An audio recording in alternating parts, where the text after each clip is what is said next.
अस्सलामुअलैकुम, नमस्कार, आदाब। मैं हूं आपका दोस्त निहाल अख्तर बयामी और आप देखना शुरू कर चुके हैं आपका अपना चैनल गांव मोहल्ला। दोस्तों, देश और दुनिया की तमाम तर खबरों के लिए हमारे साथ बने रहिए। दोस्तों, इससे पहले कि हम वीडियो शुरू करें, आपसे फिर से हम विनम्र आग्रह करते हैं, आपसे गुजारिश करते हैं कि वीडियो को स्किप किए बगैर आखिर तक देखिएगा, क्योंकि ये वीडियो बहुत ही खास होने वाला है।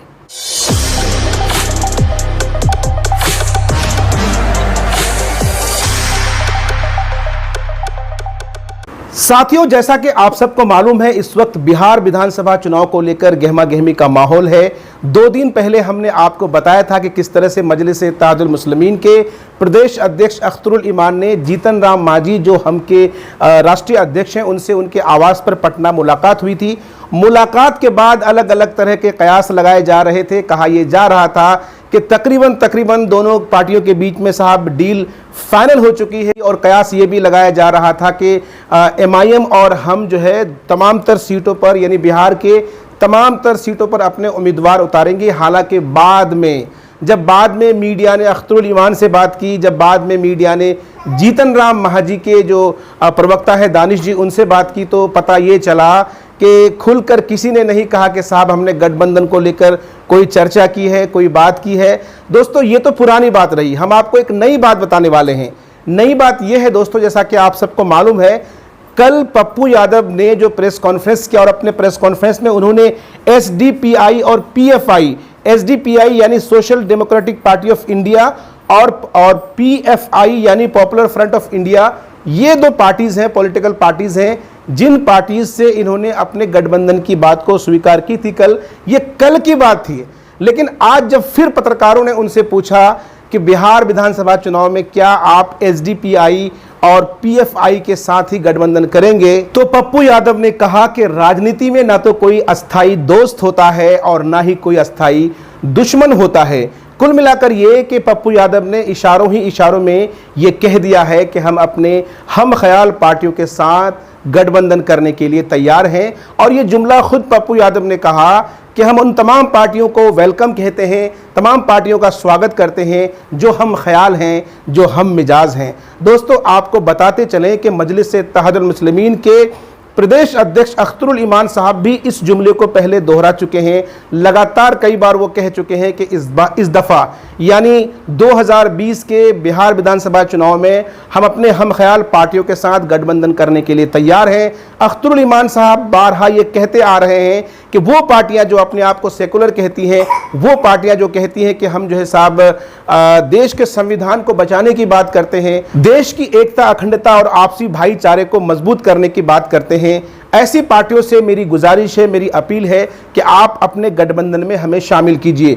अगर आप गठबंधन में हमें शामिल नहीं करते हैं, कल को अगर कोई उम्मीदवार आपका हारता है, तो आप हम पर किसी तरह का कोई एलिगेशन नहीं लगाएंगे। आपको बताते चलें दोस्तों कि कल पप्पू यादव ने अपने प्रेस कॉन्फ्रेंस में न सिर्फ SDPI और PFI को अपने गठबंधन में लेने की बात कही थी, उसके अलावा उन्होंने माननीय मुख्यमंत्री बिहार नीतीश कुमार पर कई तरह के एलिगेशंस लगाए थे, कई तरह के आरोप लगाए थे।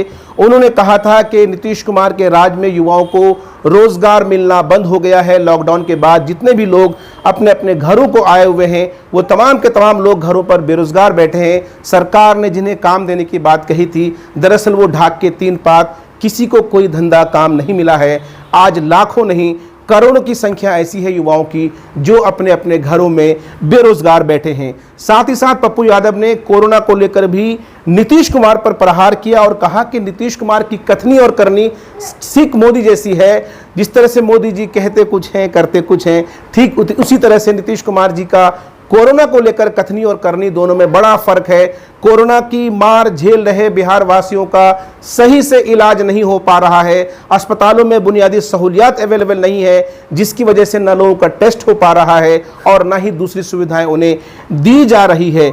उसी तरह से पप्पू यादव ने आगे कहा था कि नीतीश के राज में बिहार में अपराध की जो घटनाएं हैं वो लगातार बढ़ती जा रही हैं, और साथ ही साथ पप्पू यादव ने बाढ़ की मौजूदा तबाही को लेकर के भी नीतीश कुमार को जबरदस्त तरीके से घेरा है और उन्होंने कहा है कि हर बार बिहार में तबाही आती है बाढ़ से, हर बार लाखों करोड़ लोग बर्बाद हो जाते हैं। आखिर क्या वजह है कि सरकार हर बार तमाशाबीन बैठी होती है और हर बार लोगों को मौत के मुंह में जाने से रोक नहीं पाती है? क्या सरकार ये जो कुंभकर्ण की नींद है, इस नींद से सरकार जागेगी?